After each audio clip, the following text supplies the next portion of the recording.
Bruno Bonnel, bonjour. Vous êtes Bonjour. député de Villeurbanne, député La République En Marche, et vous venez de rejoindre le Parti radical.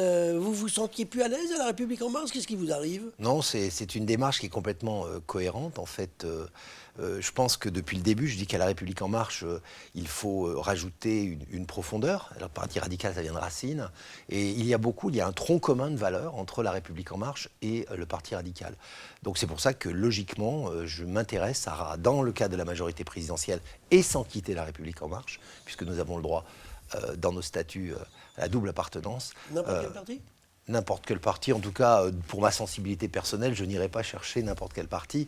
Et je trouve qu'en tout cas, le Parti radical a véritablement, en plus à Lyon, des racines profondes à développer en collaboration avec La République En Marche. Bruno Bonnel, je pensais que vous alliez arriver avec un gilet et une pipe pour Oui. faire le nouveau Édouard Herriot. Alors, encore plus vrai pour cette ville. Et d'ailleurs, c'est pas étonnant qu'on appelle Lyon le berceau de la Macronie, puisque je crois qu'il y a un héritage, il y a une continuité, peut-être une modernité. On est passé des valeurs de progrès et de solidarisme que prenait le Parti radical à des valeurs progressistes. Donc je crois que c'est une évolution, mais il est bon de temps en temps aussi de retourner vers les anciens et vers les partis séculaires. Alors, dites-moi quand même une chose, Bruno Bonnel. En quoi le radicalisme peut incarner l'avenir pour des jeunes qui sont de plus en plus attirés soit par un vote écologiste, soit par un vote Rassemblement national? Quand on regarde ce que font les jeunes, c'est ça. Or, vous arrivez avec un parti qui a un siècle et demi, vous leur dites « je suis l'avenir ». Mais vous savez, Ça va être dur, non? Non, parce que je pense que l'avenir, c'est les partis de sens. Et vous avez raison de citer le Parti écologiste, parce que je pense qu'il y a un vrai sens. Il faut sauver la planète, et donc il y a une logique d'adhérer d'une façon spontanée à un parti qui a une ambition quand même incroyable.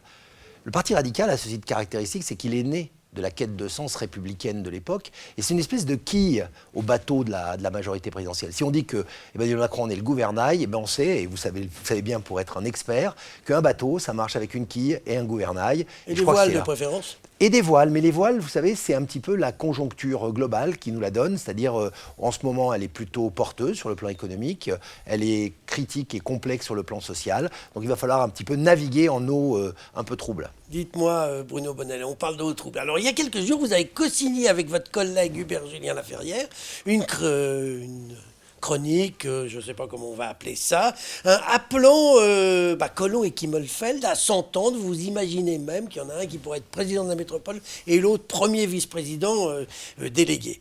On ne va pas parler du fond, mais on va parler d'autre chose. Hubert-Julien Laferrière signe ça, ils s'empressent d'aller prendre position pour Kimmelfeld contre Collomb. Il y a une logique là? Écoutez, vous savez... Est-ce que vous allez prendre position pour Collomb contre Kimmelfeld pour faire le pendant? Non, moi je vais rester dans cette idée d'unir pour gagner, parce que je pense que c'est critique. Le véritable adversaire reste le basculement de Lyon hors de la majorité présidentielle. Donc il faut quand même s'unir. Et quand on voit les premiers sondages, même si on les débat, les premiers sondages montrent quand même qu'il y a beaucoup d'équilibre ou de déséquilibre dans cette élection. Et en tout cas, beaucoup de choses peuvent changer. Une chose dont je suis convaincu, c'est si on est ensemble, on est plus fort. Donc il faut rester dans cette ligne.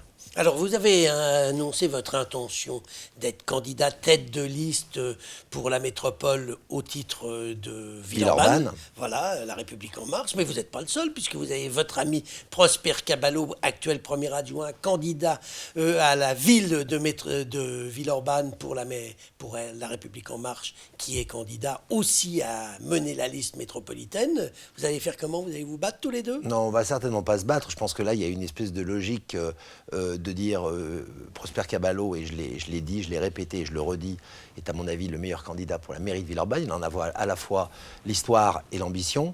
En ce qui concerne la métropole de Lyon... Mais il s'estime le meilleur candidat, puisqu'il a posé sa candidature. Il a proposé une candidature. Il y a un arbitrage qui se fera au niveau de la CNI. Alors, c'est quand cet arbitrage? Dans les semaines qui viennent, puisque je pense que la réflexion, elle est encore à savoir comment vont s'organiser toutes ces circonscriptions métropolitaines. Il faudrait savoir une chose, est-ce que c'est la CNI, la Commission nationale d'investiture de La République En Marche, qui va prendre ces décisions, ou est-ce que c'est le chef de file qui a été désigné, en l'occurrence par La République En Marche, c'est Gérard Collomb, qui va désigner ses têtes de liste dans les 14 circonscriptions? Écoutez, à l'heure où nous parlons, je discute avec la CNI nationale, donc on verra bien ce qui se passe plus tard. Aujourd'hui, la discussion pour Villeurbanne, en tout cas, c'est de rester unir pour gagner, et donc je resterai sur cette position de présenter une liste qui sera dans l'équilibre et pour la majorité présidentielle. Mais si vous menez la liste La République En Marche, vous vous rangez derrière Collomb, qui est le candidat officiel. Si je mène la liste La République En Marche, je me le range derrière la majorité présidentielle et je vais rester dans la ligne que j'ai décrite, à savoir unir pour gagner. Donc non, je n'aurai pas une annonce de candidat au départ. Je veux d'abord qu'on gagne à Villeurbanne avec cette liste. Oui, mais enfin bon, vous êtes obligé de prendre position comme l'a fait votre parti.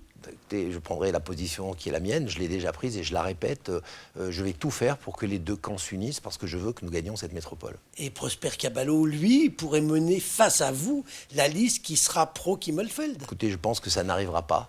Nous discutons... Ça ne serait pas la première fois qu'un élu se tromperait. Mais vous savez, et puis c'est pas aussi la première fois qu'un citoyen ne se trompe pas. J'ai soutenu Emmanuel Macron quand tout le monde disait qu'il n'avait aucune chance. Donc on verra bien ce que l'avenir va nous dire. En tout cas, il faut gagner. Il faut que la majorité présidentielle gagne la métropole de Lyon. Le vrai danger, nos adversaires, c'est l'opposition politique. Ce ne sont pas les guerres fratricides. Dites-moi, avant de nous quitter, Bruno Bonnell, quelles sont vos priorités pour Villeurbanne?